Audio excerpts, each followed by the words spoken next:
ದೇವನಹಳ್ಳಿ ಕೋಟೆ ನೋಡೋಣ ಅಂತ ಬಂದಿದ್ದೀನಿ. ಬೆಂಗಳೂರಿಂದ ಒಂದು 20-25 ಕಿಲೋಮೀಟರ್ ದೂರದಲ್ಲಿದೆ. ಹೈವೇ ಪಕ್ಕನೇ ನಿಮಗೆ ಇಲ್ಲಿ ಕಾಣಿಸುತ್ತೆ ಕೋಟೆ ಗೋಡೆಗಳೆಲ್ಲ.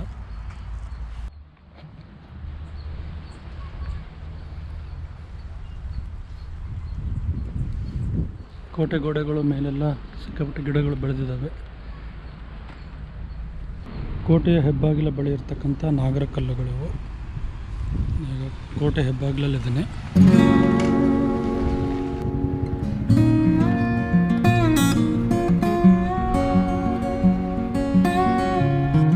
ನಿಮಗೆ ಕಾಣಿಸ್ತದೆ ಅಂತ ಭಾವಿಸ್ತೀನಿ, ಅದೇ ಹೈವೇ.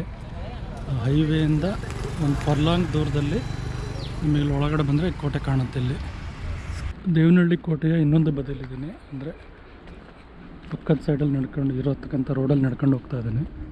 ನೀವು ಇಲ್ಲಿ ನೋಡ್ಬೋದು ಕೋಟೆ ಗೋಡೆ ಮೇಲೆಲ್ಲ ಗಿಡ ಮರಗಳೆಲ್ಲ ಬೆಳೀತಾ ಇದ್ದಾವೆ. ಅಷ್ಟು ಮೇಂಟೈನ್ ಮಾಡಿಲ್ಲ. ಈ ಸರಿ ಆಗಿರ್ತಕ್ಕಂಥ ಭಾರಿ ಮಳೆಗೆ ಕೋಟೆಯ ಒಂದು ಬುರ್ಜ್, ಅಂದರೆ ಒಂದು ಕಾವಲು ಗೋಪುರ ಬಿದ್ದಿದೆ ಅಂತ ನಾನು ಫೇಸ್ಬುಕ್ಕಲ್ಲಿ ನೋಡಿದ್ದೆ. ಸೊ ಅದನ್ನು ನೋಡೋಣ ಅಂತ ಹೋಗ್ತಾ ಇದ್ದೀನಿ. ಮೋಸ್ಟ್ಲಿ ಅಲ್ಲಿ ಕಾಣಿಸ್ತಾ ಇದೆಯಲ್ಲ, ಅದೇ ಇರಬೇಕು.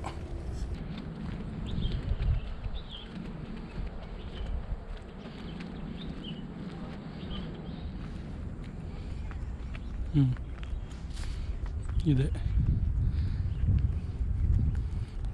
ಕಾವಲು ಗೋಪುರ. ರೀಸೆಂಟಾಗಿ ಬಿದ್ದಿರೋದು, ಜಾಸ್ತಿ ಮಳೆ ಬಂದು.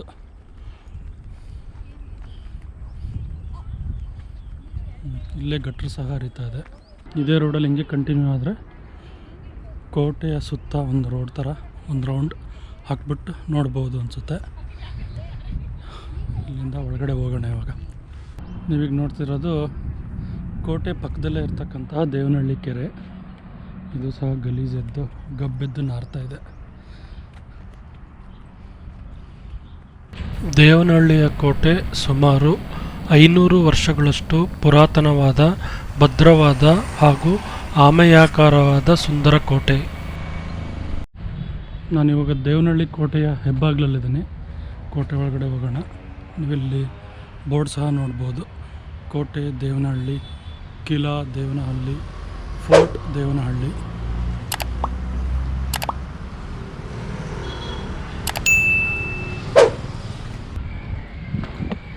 ನೀವು ನೋಡ್ಬೋದು ಎಷ್ಟು ಆಳ ಇದೆ ಇಲ್ಲಿ ಒಳಗಡೆ ಅಂತ. ರೋಡ್ ಎತ್ತರ ಆಗ್ಬಿಟ್ಟಿದೆ. ಹಿಂಗಾಗಿ ಅದು ಕಲ್ಲು ಹಾಕಿದ್ದಾರೆ, ಕಲ್ಲು ಹಾಕಿ ಮುಚ್ಚಿದ್ದಾರೆ.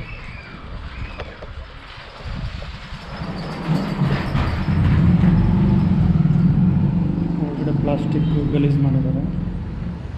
ಕೋಟೆ ಬಾಗಿಲು ಕೂರಿಸೋದಕ್ಕೆ ಇಲ್ಲಿ ಕಬ್ಬಿಣದ್ದು.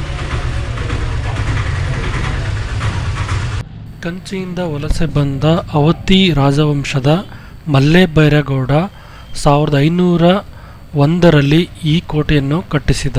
1749ರಲ್ಲಿ ದಳವಾಯಿ ನಂಜರಾಜಯ್ಯ ಇದನ್ನು ವಶಪಡಿಸಿಕೊಂಡ ನಂತರ ಇದು ಮೈಸೂರು ಅರಸರ ಆಳ್ವಿಕೆಗೆ ಒಳಪಟ್ಟಿತು.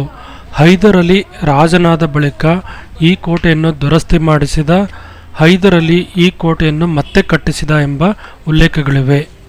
ನಂತರ ಬಂದಂತಹ ಟಿಪ್ಪು ಸುಲ್ತಾನ್ ದೇವನಹಳ್ಳಿಗೆ ಯೂಸುಫಾಬಾದ್ ಎಂದು ಮರುನಾಮಕರಣ ಮಾಡಿದ.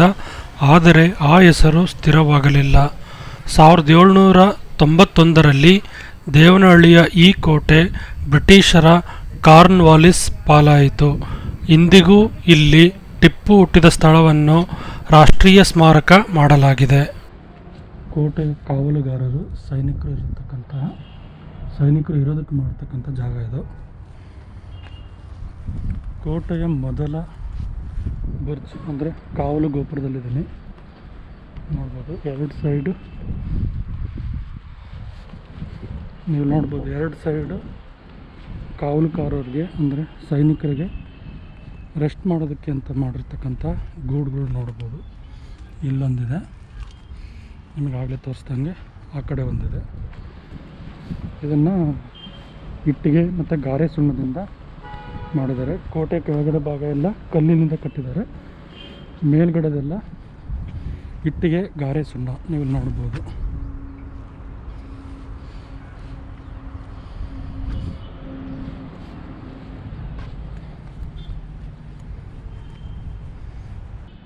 ಇಲ್ಲಿಂದ ದೇವನಹಳ್ಳಿ ಕೆರೆ ಸಹ ಕಾಣಿಸುತ್ತೆ. ಸೊ ಈ ಸೈಡ್ ಏನಿದೆ ಅಂತ ನೋಡೋಕೆ ಹೋಗ್ತಾ ಇದ್ದೀನಿ. ಅಲ್ಲಿ ಒಂದು ಬ್ರಿಡ್ಜ್ ಬಿದ್ದಿತ್ತಲ್ಲ, ಅದನ್ನು ಕೋಟೆಯ ಒಳಭಾಗದಿಂದ ಸಹ ತೋರಿಸ್ತೀನಿ ನಿಮಗೆ.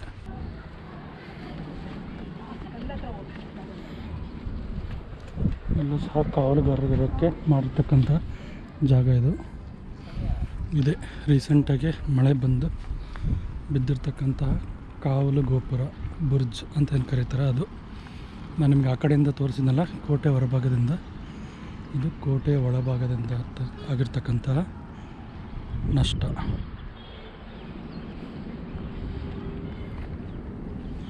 ಆ್ಯಕ್ಚುಲಿ ಇಲ್ಲಿ ಯಾರು ಸಾರ್ವಜನಿಕರು ಬರಬಾರ್ದು ಅಂತ ಹಿಂಗೆ ಕೋಲು ಹಗ್ಗ ಹಾಕಿ ಮಾಡಿದ್ದಾರೆ.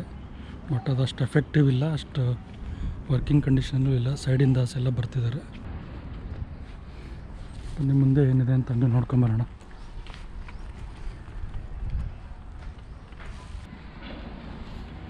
ನೀವಿಲ್ಲಿ ನೋಡ್ತಿದ್ದೀರ ತುಪಾಕಿಗಳನ್ನಿಟ್ಟು ಹೊಡೆಯೋಕ್ಕೆ ಮಾಡಿರ್ತಕ್ಕಂತಹ ಒಂದು ಜಾಗ. ಶತ್ರುಗಳು ದಾಳಿ ಮಾಡಿದಾಗ ಇಲ್ಲಿಂದನೇ ತುಪಾಕಿಗಳನ್ನಿಟ್ಟು ಶೂಟ್ ಮಾಡ್ತಾಯಿದ್ರು. ಈ ಕಡೆನೂ ಮಾಡ್ಬೋದು, ಸ್ಟ್ರೈಟ್ ಮಾಡ್ಬೋದು, ಬಲಗಡೆ ಸಹ ಮಾಡ್ಬೋದು, ಈ ಕಡೆ ಡೌನ್ ಸಹ ಮಾಡ್ಬೋದು. ಇದು ಮುಚ್ಚೋಗಿದೆ, ಇನ್ನೊಂದು ಓಪನ್ ಆಗಿರೋದು ತೋರಿಸ್ತೀನಿ ಬನ್ನಿ. ಈ ಥರ ಗೂಡುಗಳು ಕೋಟೆಯ ಸುತ್ತ ಎಲ್ಲ ಗೋಡೆಗಳಲ್ಲೂ ಸಹ ಇದೆ. ಕೋಟೆಯ ಸುತ್ತ ಇರತಕ್ಕಂತಹ ಗೋಡೆಗಳ ಮೇಲಿದೆ, ನೀವಿಲ್ಲಿ ನೋಡ್ಬೋದು. ಇಲ್ಲೊಂದು ಸತಿ ತೋರಿಸ್ತೀನಿ ನಿಮಗಿಲ್ಲಿ. ಇಲ್ಲಿ ಸ್ಟ್ರೈಟ್ ಮೇಲೆ ಹೊಡಿಬೋದು, ಇಲ್ಲಿ ಎಡಗಡೆ ಸಹ ಗುರಿ ಹೊಡೆಯೋಕ್ಕೆ ಮಾಡ್ಕೊಂಡಿದ್ದಾರೆ. ಮತ್ತು ಅದೇ ಥರ ಬಲಗಡೆ ಸಹ ಗುರಿ ಹೊಡೆಯೋಕ್ಕೆ ಮಾಡ್ಕೊಂಡಿದ್ದಾರೆ. ಆಮೇಲೆ ಡೌನ್, ಇಲ್ಲಿ ಡೌನ್ ನೋಡ್ಬೋದು, ಇಲ್ಲೂ ಸಹ ಗುರಿ ಹೊಡೆಯೋದಕ್ಕೆ ಈ ಥರ ಮಾಡ್ಕೊಂಡಿದ್ದಾರೆ. ನೀವು ನೋಡ್ಬೋದು ಅಲ್ಲಿಂದ ಸಹ, ಅಲ್ಲಿಂದ ಈ ಗೋಡೆ ಕಂಟಿನ್ಯೂಸ್ ಆಗಿ ಎಲ್ಲ ಕಡೆ ಈ ಥರ ಮಾಡ್ಕೊಂಡಿದ್ದಾರೆ. ತುಪಾಕಿಗಳನ್ನಿಟ್ಟು ಶೂಟ್ ಮಾಡೋದಕ್ಕೆ ಶತ್ರುಗಳು ಆಕ್ರಮಣ ಮಾಡಿದಾಗ. ಇದನ್ನು ನೋಡಿ, ಇದು ಸ್ವಲ್ಪ ಜಾಸ್ತಿ ಅಗಲವಾಗಿದೆ. ಸ್ಟ್ರೈಟು ನೋಡಿ, ಈ ಕಡೆ ಫುಲ್ ಹಿಂಗೆ 30 ಡಿಗ್ರಿ ತಿರುಗಬೇಕು ಹಿಂಗೆ. ಈ ಕಡೆ ಸ್ಟ್ರೈಟು ಮತ್ತು ಈ ಕಡೆ ಬಲಭಾಗಕ್ಕೆ 30 ಡಿಗ್ರಿ. ಮತ್ತು ಡೌನ್ಗೆ ಹಿಂಗೆ ನೋಡಿದ್ರೆ ನೋಡಿ ಇಷ್ಟಿದೆ. ಕೆಳಗಡೆ ಇರುತ್ತಾಗ ಹೊಡಿಬೋದು, ಸ್ಟ್ರೈಟಾಗಿ ಕಾರ್ನರ್ಗೂ ಹೊಡಿಬೋದು, ಬಲಗಡೆ ಕಾರ್ನರ್ಗೂ ಹೊಡಿಬೋದು, ಮತ್ತು ಎಡಗಡೆ ಯಾರು ಕಾಣಿಸ್ತಾರೋ ಶತ್ರುಗಳು ಅವ್ರಿಗೂ ಸಹ ಶೂಟ್ ಮಾಡ್ಬೋದು. ಆ ಥರ ಇದೆ. ಕೋಟೆಯ ಮತ್ತೊಂದು ಕಾವಲು ಗೋಪುರ. ಇದೇನು ಬಿದ್ದಿಲ್ಲ, ಬಿದ್ದರೂ ಬೀಳ್ಬೋದು ಮೇಂಟೈನ್ ಮಾಡಿಲ್ಲ ಅಂದರೆ. ಇಲ್ಲೂ ಸಹ ನೀವು ನೋಡ್ಬೋದು 2 ಕಾವಲು ಗೋಪುರಗಳಿಗೆ, 2 ಸೈನಿಕರಿಗೆ, 2 ಸೈನಿಕರಿಗೆ 2 ಜಾಗ ಮಾಡಿದ್ದಾರೆ. ಬಟ್ ಜನಗಳು ಇಲ್ಲೆಲ್ಲ ಯೂರಿನ್ ಮಾಡಿ ಗಲೀಜು ಮಾಡಿದ್ದಾರೆ.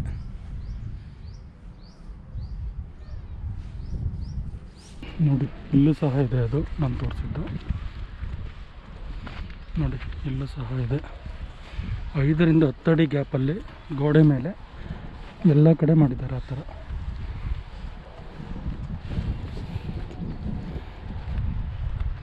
ಕೋಟೆಯ ಒಳಭಾಗದಲ್ಲಿರ್ತಕ್ಕಂತಹ ಮನೆಗಳು.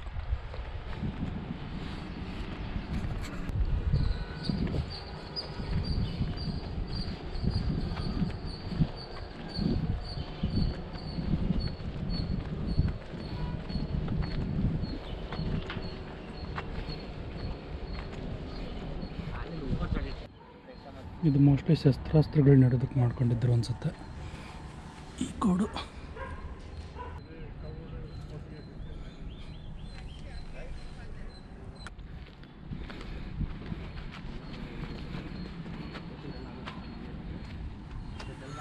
ಇಲ್ಲ ಮೀನಿನ ಆಕೃತಿ ಇದೆ, ಸಿಂಬಲ್ ತೋರಿಸೋದಕ್ಕೆ ಈ ಕಡೆ ವಾಟರ್ ಇದೆ ಅಂತ. ಆಬ್ವಿಯಸ್ಲಿ ಅಲ್ಲ ಕಡೆ ಕೆರೆ ಇದೆ.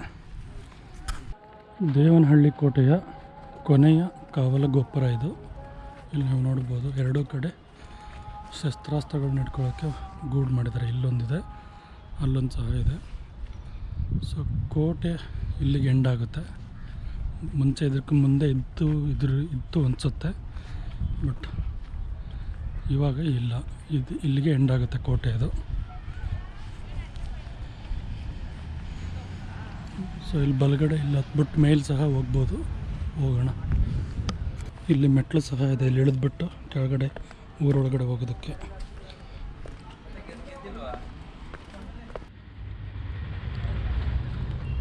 ಕೋಟೆಯ ಗೋಡೆಗಳ ಮೇಲೆ ಓಡಾಡೋದಕ್ಕೆ ಇಲ್ಲಿಂದ ಸಹ ಎಂಟ್ರೆನ್ಸ್ ಇದೆ. ಒಳಗಡೆ ಬಂದ್ಬಿಟ್ಟು ಒಳಗಡೆಯಿಂದ ಸಹ ನಾವು ಇಲ್ಲಿ ಮೆಟ್ಲು ಹತ್ಕೊಂಡು ಸಹ ಹೋಗ್ಬೋದು.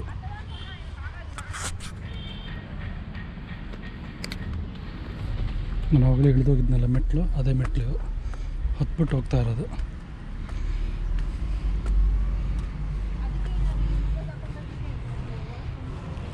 ದೇವನಹಳ್ಳಿ ಕೋಟೆಯ ಅತಿ ದೊಡ್ಡ ಕಾವಲು ಗೋಪುರದ ಮೇಲೆ ಹೋಗ್ತಾ ಇದ್ದೀನಿ ಇವಾಗ.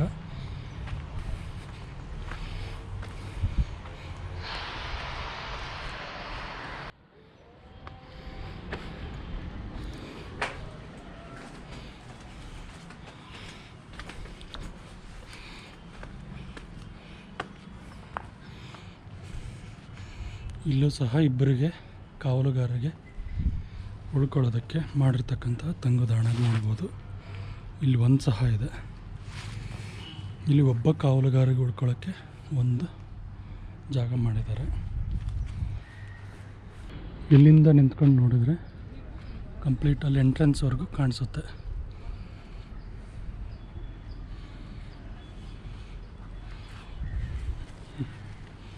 ಬನ್ನಿ ಹೋಗೋಣ.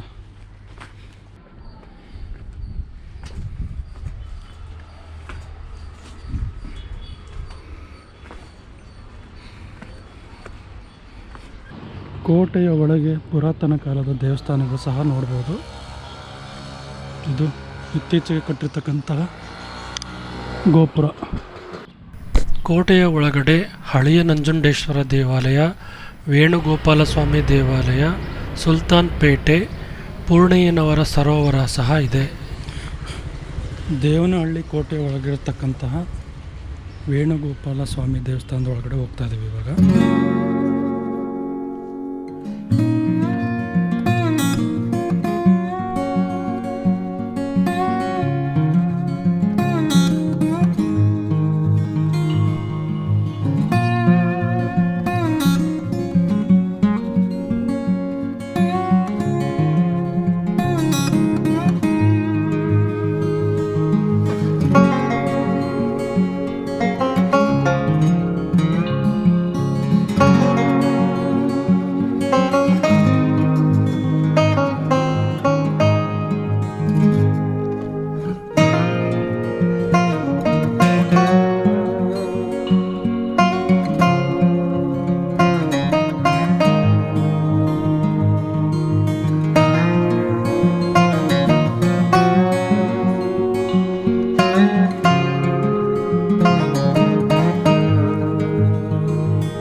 ಟಿಪ್ಪುವಿನ ಜನ್ಮಸ್ಥಳ, ಟಿಪ್ಪುಸ್ ಬರ್ತ್ ಪ್ಲೇಸ್. ಬೀಗ ಹಾಕಿದ್ದಾರೆ, ಒಳಗಡೆ ಹೋಗಂಗಿಲ್ಲ. ಇದು ಟಿಪ್ಪು ಸುಲ್ತಾನ್ ಹುಟ್ಟಿದ ಜಾಗ 1751ರಲ್ಲಿ. ಅಲ್ಲಿ ಬೋರ್ಡ್ ಹಾಕಿದ್ದಾರೆ, ಟಿಪ್ಪು ಸುಲ್ತಾನರ ಜನ್ಮಸ್ಥಳ 1751 AD. ಇದಾಗಿತ್ತು ದೇವನಹಳ್ಳಿ ಕೋಟೆ ವಿಡಿಯೋ. ಈ ವಿಡಿಯೋ ನಿಮ್ಗೆ ಇಷ್ಟ ಆಗಿದ್ದರೆ ಲೈಕ್ ಮಾಡಿ, ಶೇರ್ ಮಾಡಿ, ನಿಮ್ಮ ಅನಿಸಿಕೆಗಳನ್ನು ಕಮೆಂಟ್ ಮಾಡಿ. ನಮ್ಮ ಚಾನಲ್ಗೆ ಸಬ್ಸ್ಕ್ರೈಬ್ ಆಗಿ. ಮತ್ತೆ ಸಿಗೋಣ ಮುಂದಿನ ವಿಡಿಯೋದಲ್ಲಿ.